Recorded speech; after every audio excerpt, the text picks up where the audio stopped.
Hello, beautiful people. Hope everybody's doing well. I want to say thank you guys. I really appreciate your support. I appreciate everybody reaching out to me, messages, phone calls, comments, things like that. I really appreciate your support. It means a lot. I really appreciate your time, paying attention, listening. I hope these videos uh, mean something to you, help you. Uh, like I said, I'm just kind of sitting here talking to myself, but if it brings something to you, that means a lot. So I appreciate your time, and I really appreciate all the comments, and like I said, people reaching out, messages, phone calls. Thank you guys very much. Last time I made a video, I talked a little bit about being remembered and how you want to be remembered and how I want to be remembered, things like that. After that, usually after you say something or you're in a conversation with somebody, you think later on down the road or minutes later, hours later, how you would have responded or how you should have responded. And after I made that video, something came to mind that happened to me recently, and it's something that I've been thinking about quite a bit, and it has to do with business ownership and things like that. So I'll kind of try to tie all this together. A few weeks ago, I guess it's been about a month now, it was Christmas Eve, and it was one of those days where I wasn't feeling it. I wasn't feeling very motivated. I wasn't feeling like doing it. There's a lot of those days when, I mean, doesn't matter what life you live, whether you're an employee or you're a business owner. It just seems like there's a lot of those days as a business owner where the motivation is just not there. You just got to power through. You got to get up. You got to do the things. You got to put in the work. You got to put in the time. And about a month ago, it was Christmas Eve, and Christmas Eve was just one of those days. I really wasn't feeling it.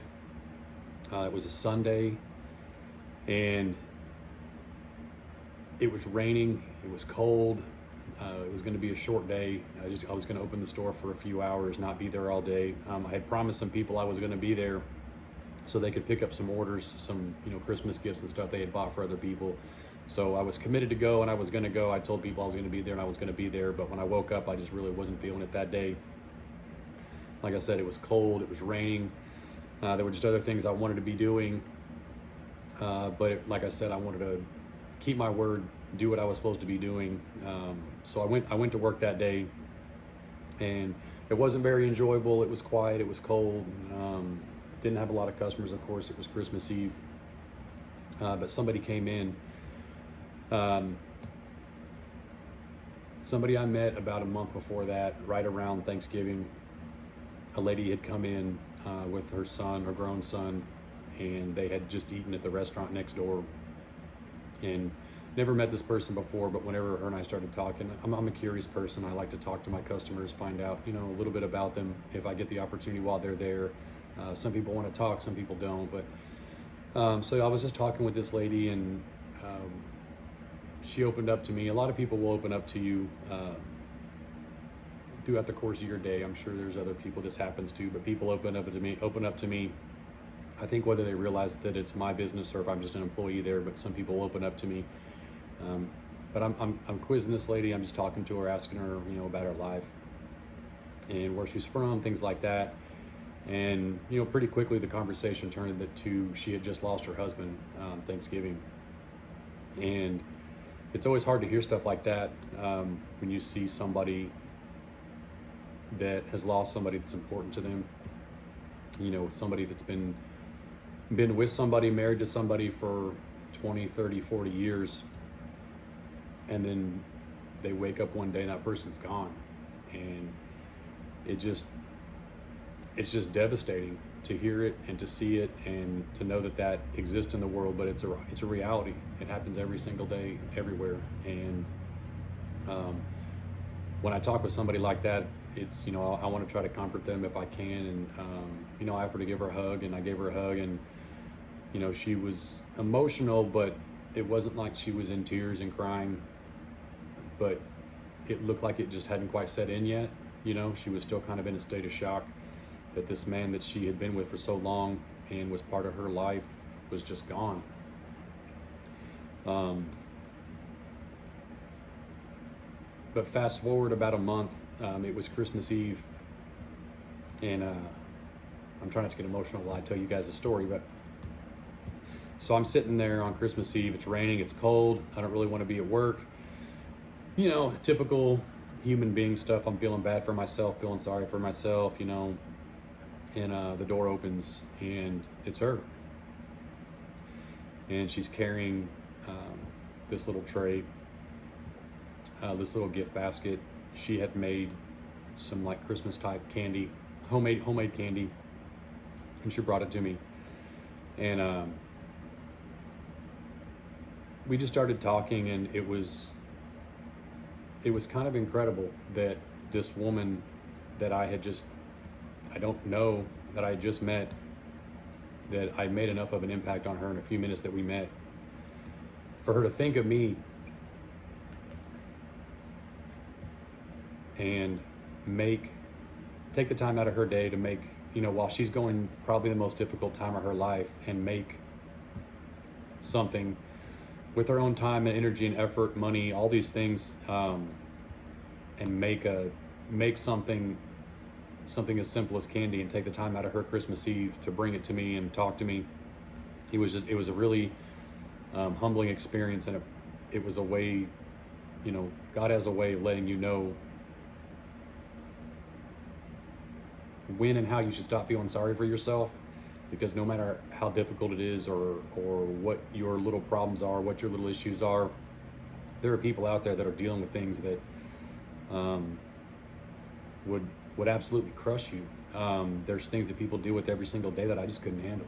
I'm not a tough person. I couldn't deal with the difficulty that other people deal with, and I feel sorry for myself for such little things. And it's very humbling when somebody's dealing with something serious and significant, to remind me that my problems aren't big, my problems aren't really worth worrying about, or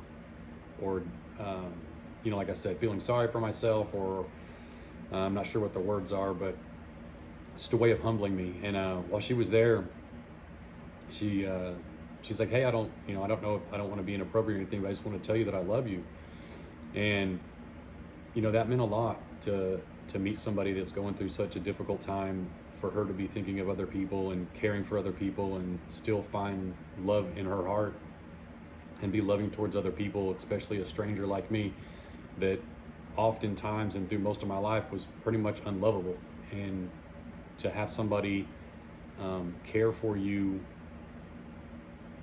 so freely is a very special feeling. And she told me that she lives nearby, and then she also told me that whenever she drives by, she's like, hey, whenever I drive by and I think about you, I smile. And I wasn't expecting that, like I said, because for many years and most of my life, I've been unlovable. I've been an unlovable kind of person, and it's just humbling to know that somebody thinks about you and smiles. So I bring up that story, and I tell it because I hope that you live a life that you're proud of, in a way that when people think about you, they smile, because that's a really good feeling, because life is difficult, life is hard. Everybody has challenges, everybody has difficulties, and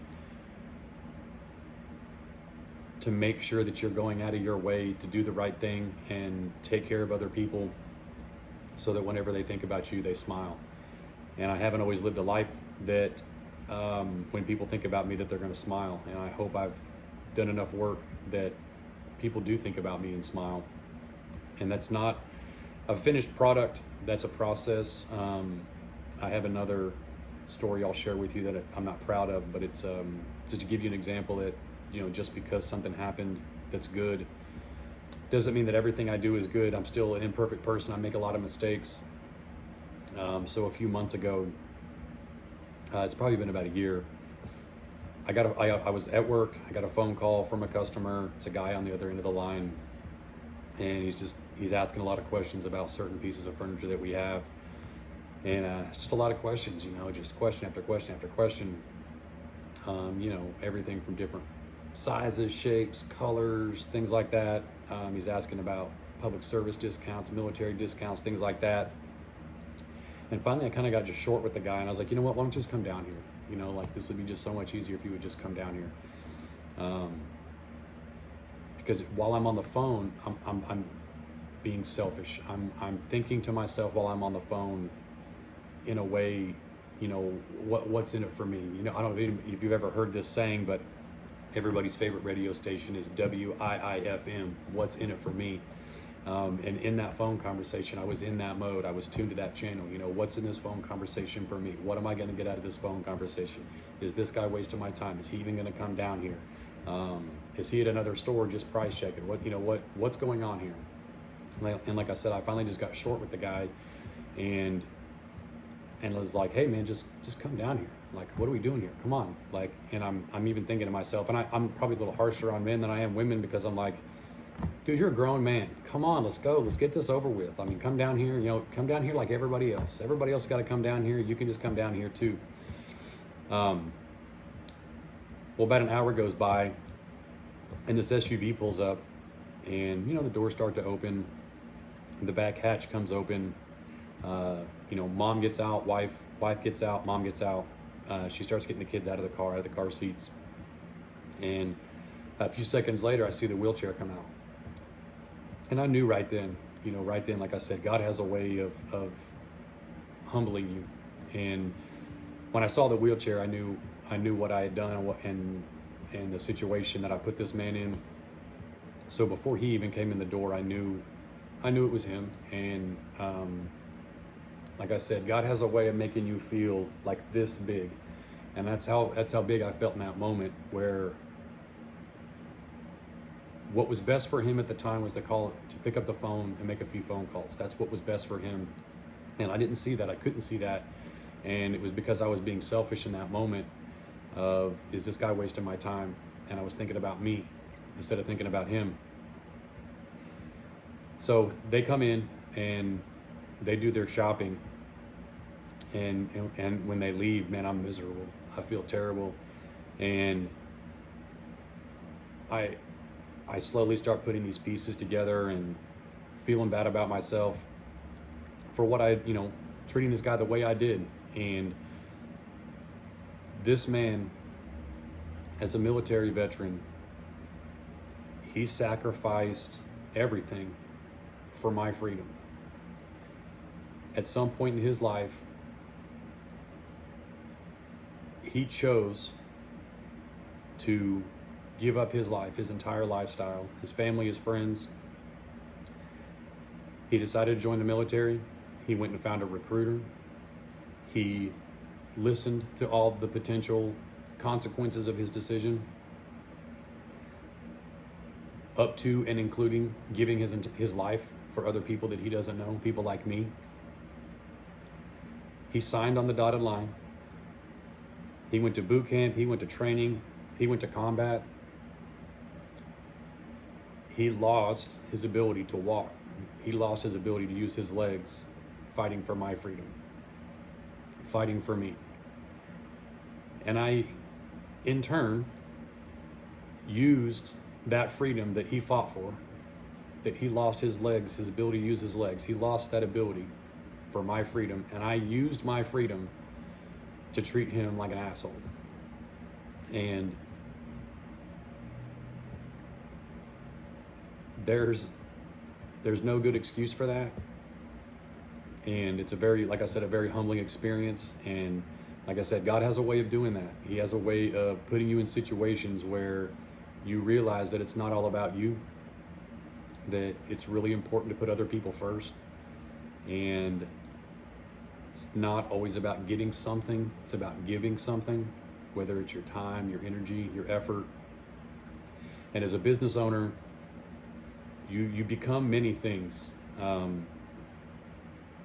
And part of that is whether it's being a counselor, a friend, a safety net, a shoulder.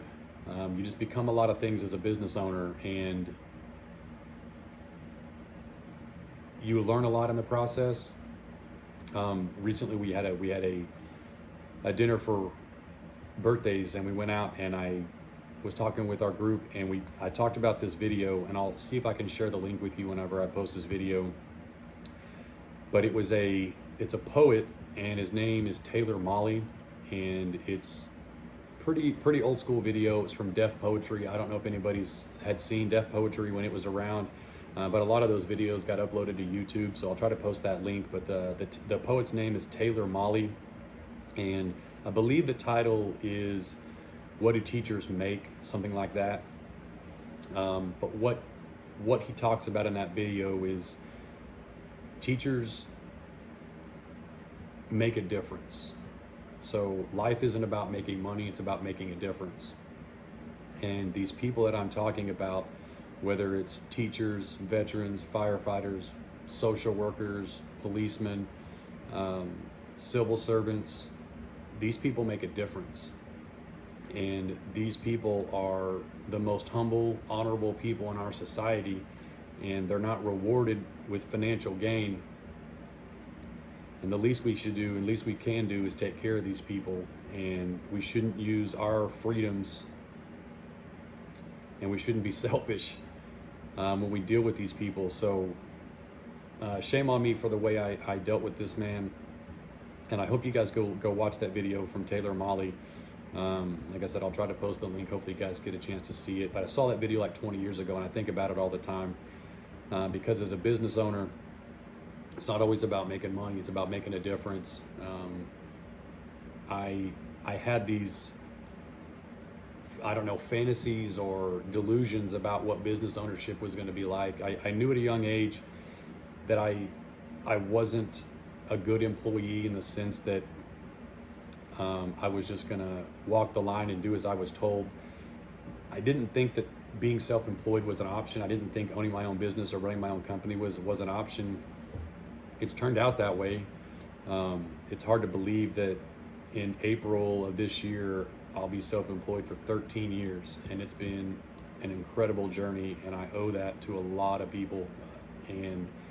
But it's hard to believe it's been 13 years, and you learn a lot in those 13 years. Like I said, I had these fantasies and these delusions about what self-employment was about and working for myself, because I was, extremely stubborn, extremely hard-headed, and I was like, I'm not going to do this. I'm not going to do this corporate America thing. I want to work for myself. I want to do what I want. I want to say what I want. I want to have this freedom. And, as it turns out, self-employment is nothing like I thought it was going to be. The freedom that I thought was there doesn't exist. The income that I thought was there doesn't exist. The ability to say and do what I want doesn't exist. The reality is, and the truth of the matter is, that I wanted to be my own boss. I wanted to not have anybody tell me what to do. And the reality and the truth is, I work for every single person that walks in the door. I work for every single person that calls. I work for every single person that sends us a message. I went from having one boss to everybody's my boss. And that's just our customers. I also work for every single one of our employees. Every single person that works here or works with me, I work for them, and they come first. Their paychecks come first, their vacations come first, their sick time comes first. And this is not a, poor me, life is hard, feel bad for me. This is just a reality of self-employment that I didn't see coming. I did not see that that I was going to be working for so many different people. Every single day I have new bosses, every single day. And everybody wants it different. Everybody has a different timeline. Everybody has different expectations. Everybody has different finances. Everybody has different problems. And being self-employed, that's all you are. You're a problem solver. And it comes in different capacities. I have people come in all the time that, some people just need a hug. Some people need somebody to talk to. I have people that come in the furniture store, they've been there 10 times, never bought anything. They're lonely. They need somebody to talk to. And they don't say it, and they act like they're looking around, or they act like they're shopping, or they act like they're asking for how much something is, or a price, or if something comes in a different color. But I know they need somebody. And I'm happy that they come back. I'm happy that they come see me. I'm happy that they feel like they can come in and ask those questions. And I'm happy that they feel like there's somewhere they can go. For all I know, I could be the only person they talk to that entire day, weeks, months. I don't know. If I see this person every 3 months, they may not have had an interaction with anybody for the past 3 months. I have no idea. But I'm glad they feel like they can come to me and talk and have somebody to talk to and have somebody to listen. And it's a lot different than what people think when people see a business. When people see a business, they just see dollar signs. Oh, this, this is a business. You guys must have money. You must have, this or that. And, the reality is, as a business owner, I have almost nothing. I have, people don't see it, but if this business stopped existing tomorrow, I wouldn't even have a place to live. I literally live here. So it's important to me. And sometimes I have to walk a fine line and there's some gray area, but other people come first all day, every day. And I enjoy it. At first I despised it. I hated it. Like I couldn't understand why this self-employment fantasy that I had wouldn't come true and couldn't come true no matter how many hours I worked, no matter how many days I worked. I just couldn't get this fantasy to be real until it finally dawned on me that it wasn't about me. It's not about me. It's never been about me, and it's never going to be about me. It's about serving other people. And, in auto repair, it's, like I said, everybody has different needs. A tire repair, an oil change, a check engine light, your air conditioner's not working. But everybody's got a different timeline. Everybody's got a different expectation. Everybody has a different financial situation. And our ability to service this person and their needs is far more important than what's left for us at the end of the day. In business, people have this idea, like I said, when they think of or they see or they hear, that you own a business. Of course, they think that you have, some, money or ATM that just constantly pumps out cash or something, or if, let's say, their bill to fix their car is $1,200. I mean, they have this illusion that, you take that $1,200, you put it in your pocket, and that's it. They don't see, the hundreds of thousands of dollars of debt. They don't see the hundreds of thousands of dollars of bills that have to be paid every single month. They don't see the property tax. They don't see the payroll tax. I told an employee, somebody that works with us recently, I was like, you know what, I think after being self-employed this long, I finally know what it's like to be a woman. She's like, what do you mean? I was like, well, I think being a woman and being self-employed is similar in the sense that somebody's always trying to screw you. And she thought it was funny. I thought it was funny. But in a sense, that's what it's all about, is trying to keep the government out of your back pocket, trying to stay in business, trying to keep lawyers off of you, trying to keep lawsuits off of you, trying to keep your taxes paid, and trying to stay in business. It's not all fun and games. It's not a joyride. It's hard, and there's a lot of personalities involved. There's a lot of people involved, and when I say people have different expectations and different lives and different realities, we see it all the time. And one thing I'll say about some of the folks we work with is there is a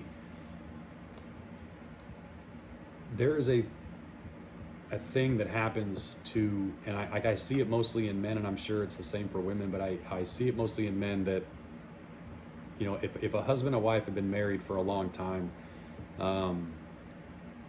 and like I was talking about this lady earlier, if a husband loses his wife, and let's say he's, advanced in age a little bit, he's in his 60s, maybe 70s, and he's been with this woman 40, 50 years, and like I said, one day he wakes up and she's gone, there's just something that happens to this man, and it's not pretty, it's not good. These men, they've had this woman in their life, and they've been nourishing this man and feeding this man. They haven't been, well, I guess in a way they've been adding years to his life, but these women have been adding life to their years. And when this woman is gone, the deterioration that happens is really hard to watch, and I see it a lot, and it happens quick. When you see them, these men, they're different. Their eyes are different. The way they carry themselves is different. The way they talk is different. They're just not taking care of themselves, and you can see it. you may know somebody, 5, 8, 10 years, see this person every couple of weeks, every couple of months, and if they lose their wife, I mean, within a few months, they're just a completely different human being. They're just not the same. And it's difficult. And like I say, I spend so much time, sleepless nights, worried about business and worried about our company. And these problems are so small, and they pale in comparison to people with real problems and real issues and real difficulties. Like I said, I'm constantly worried about, people saying horrible things about us and our business online, or people saying horrible things about me.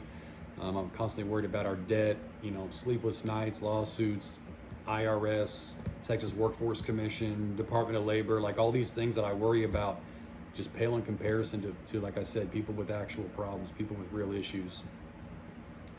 And I don't know where I'm going with all that. I know I kind of mixed a bunch of stuff up. But a lot of it is, it's important how you treat people. It's important how people perceive you. And it's important that you put others first. Being at other people's service is probably the greatest thing I feel like I've ever done. Any measure of success that we've had has been by the grace of God, and I pray about it every single day, every single morning, every single night. I'm just grateful for grace and mercy and patience and forgiveness, and I'm glad that God finds ways to humble me, and I'm glad He does it quickly so I don't get too full of myself or thinking of myself first. Thinking of myself first too much, too often, or too deeply. It's just one of those things that you had these grand illusions, you had these fantasies of what life is supposed to be and what you're supposed to be doing and how you're supposed to navigate this world, and your plans don't matter that much. They really don't. If what you plan to do or what you want to do isn't blessed, then it's just not going to happen. And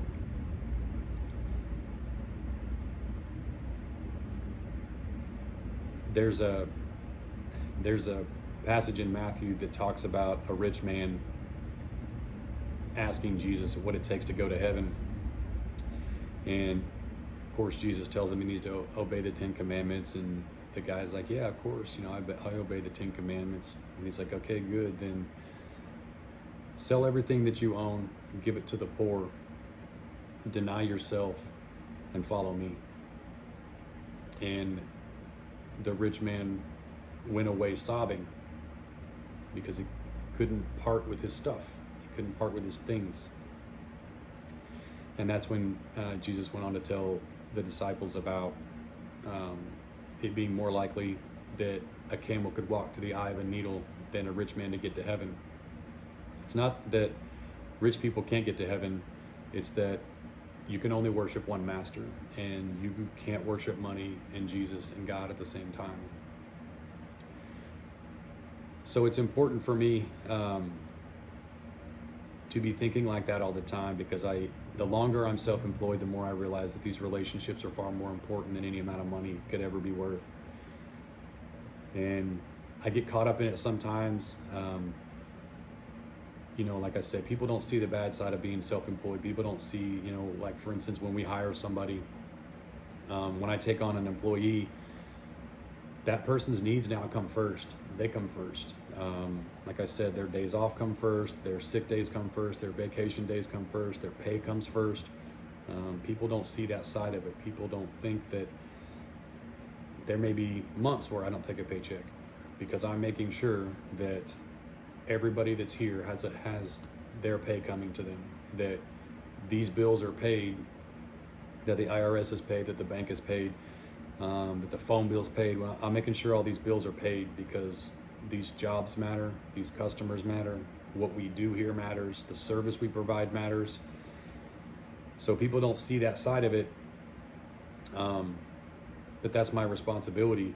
So it's a fine line to walk, because as a human being with ego, I want to be successful, and I want to be, financially comfortable, and I do want to retire early while I'm, young enough to travel and see the world and do things.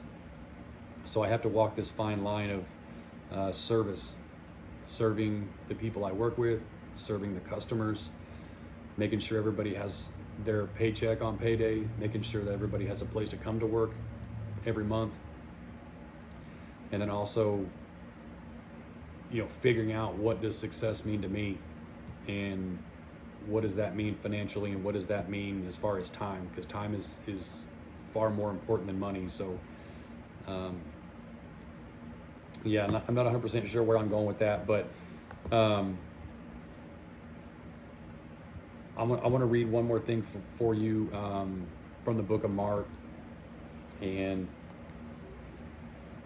I guess I shouldn't call it the book of Mark, it's the Gospel of Mark. And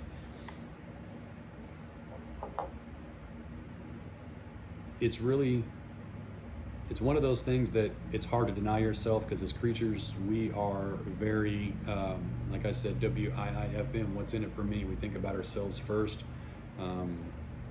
Another thing I learned is that if you give somebody a yearbook from their high school, the year they graduated, what are they going to turn to? What page are they going to turn to? Of course, they're going to turn to the page that they're on. That's what matters most to people, is themselves. And when Jesus told that rich man to take up his cross and follow him, sell all his stuff and give it to the needy, as human beings, that's such a hard thing to do, to think about other people first. So I want to read this to you from the Gospel of Mark. It's in chapter 8. And right after Jesus rebukes Peter, he says, whosoever will come after me, let him deny himself and take up his cross and follow me. For whosoever will save his life shall lose it, but whosoever shall lose his life for my sake and the gospel's, the same shall save it. For what shall it profit a man if he shall give, let me start that one over. For what shall it profit a man if he shall gain the whole world and lose his own soul? Or what shall a man give in exchange for his soul?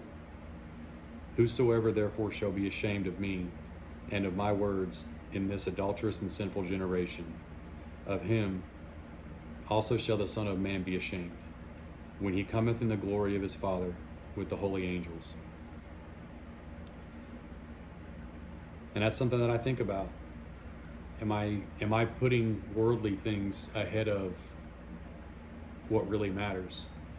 So when I'm feeling sorry for myself and I don't want to go to work, and I have to force myself to get up on a rainy day, and I have to force myself to get up on Christmas Eve and go to work, what does that say about me, when there's other people out there that